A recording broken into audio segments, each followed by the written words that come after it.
আচ্ছা, আপনাদের শর্মিষ্ঠা পানুলির কথা মনে আছে? শর্মিষ্ঠা পানুলি, যাকে গুরগাঁও থেকে গ্রেপ্তার করে এনেছিল কলকাতার পুলিশ, সে নিয়ে আজকে খবর আছে। এছাড়া এছাড়া খবর আছে, ইলেকট্রিফিকেশনের ব্যাপারেও খবর আছে।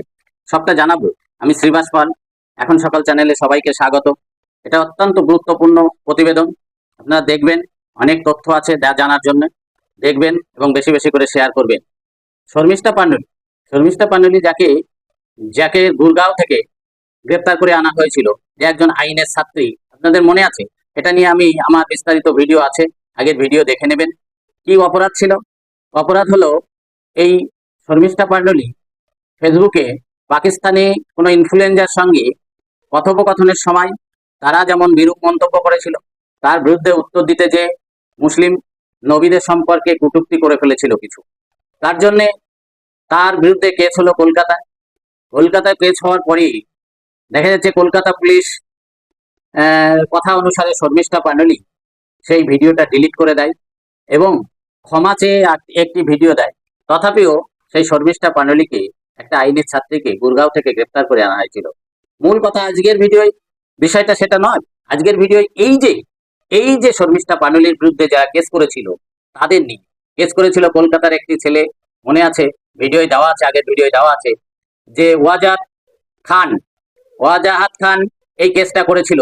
এবং কারা করেছিল? পাকিস্তানের একটা স্কাই ফাউন্ডেশন, পাকিস্তানের একটা গ্রুপ স্কাই ফাউন্ডেশন, তারা কলকাতায় কেস করেছে। তাদের কেসের ভিত্তিতে শর্মিষ্ঠা পাণ্ডলিকে গ্রেপ্তার করা হয়েছিল। আজ আজ এই ওয়াজাহাত খানকে কলকাতা পুলিশ, শোনা যাচ্ছে গলগ্রিন থানার পুলিশ গ্রেপ্তার করেছে। গলগ্রিন থানার পুলিশ গ্রেপ্তার করেছে। এখন এটা তথ্য অভিজ্ঞ মহলের ধারণা যে এই ওয়াজাহাত খানকে গ্রেপ্তার করবার জন্য বিভিন্ন রাজ্য থেকে পুলিশ হয় কলকাতায় এসেছে, আর নইলে আসবে। যেমন Assam police, Haryana police, Jammu Kashmir police, মহারাষ্ট্রের পুলিশ, এসব জায়গায় কেস হয়েছে এই ওয়াজাহাত খানের বিরুদ্ধে। এবং সেখানকার পুলিশ হয় কলকাতায় কেউ এসেছে অথবা কেউ আসবে, এবার তাদের হাত থেকে বাঁচানোর জন্য কলকাতা পুলিশ এই ওয়াজাহাত খানকে গ্রেপ্তার করেছে বলে অনুমান। কারণ ওই যে শ্রীরাম সাদিয়ান গ্রুপ পরিষদ, তাদের এই আন্দোলন, তারা এর বিরুদ্ধে গর্জে উঠেছিল বলেই এবং এই গ্রেপ্তারটা হলো। এবং মনে করা হচ্ছে যে এদের চাপে এরা গ্রেপ্তার করেছে, যাতে এই আসাম পুলিশ বা হরিয়ানা পুলিশ, জম্মু কাশ্মীর পুলিশ বা মহারাষ্ট্রের পুলিশ যাতে ওকে নিয়ে যেতে না পারে। এটা গেল একটা দিক। আর একটা দিক আপনারা শুনেছেন যে ঘরে ঘরে স্মার্ট মিটার পৌঁছে দেওয়ার বন্দোবস্ত করা হয়েছে, যেটা সিএচসি এই ব্যবস্থাটা আগে করেছে। এবং কলকাতা বা শহরতলিতে সিএচসিরা যারা বিদ্যুৎ সরবরাহ করে, তারা এই স্মার্ট মিটার দেওয়ার ব্যবস্থা করেছে। এবং সেইটা দেখে ডব্লিউবিএসসি-ডিসিএল স্মার্ট মিটার দেওয়া শুরু করেছিল।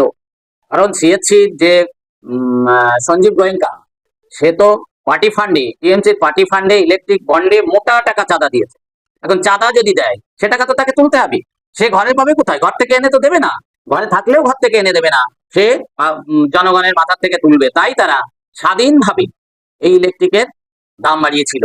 এখন আরো বকলমে স্মার্ট মিটার দেওয়ার নামে তারা আরো টাকা ইলেকট্রিফিকেশনের ইউনিট প্রতি দাম বাড়িয়ে দিয়েছিল। এবং সেখান থেকে ডব্লিউবিএসসি-ডিসিএলও গ্রাম বাংলায় এই স্মার্ট মিটার দেওয়া শুরু করেছিল অনেক জায়গায়। এখন তার বিরুদ্ধে জনগণ প্রতিবাদ করে উঠেছে। কারণ স্মার্ট মিটার জানেন আপনারা, টাকা দিলে তবে ইলেকট্রিক চলবে আপনার বাড়িতে।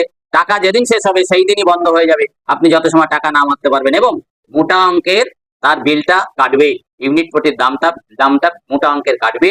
এই জন্য জনগণ প্রতিবাদ করার জন্য, এবং এই প্রতিবাদটা প্রতিটা ঘরে ঘরে পৌঁছে যেত এবং একটা বৃহত্তর অংশের রাজ্যের এই প্রতিবাদে সামিল হতো।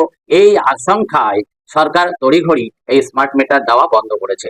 তাহলে দেখেছেন তো আন্দোলন করলে কেমন ফল পাওয়া যায়। আন্দোলন কোনোদিন বিফল হয় না। জনগণ কিন্তু আন্দোলনের অভিমুখটা সঠিক থাকা দরকার।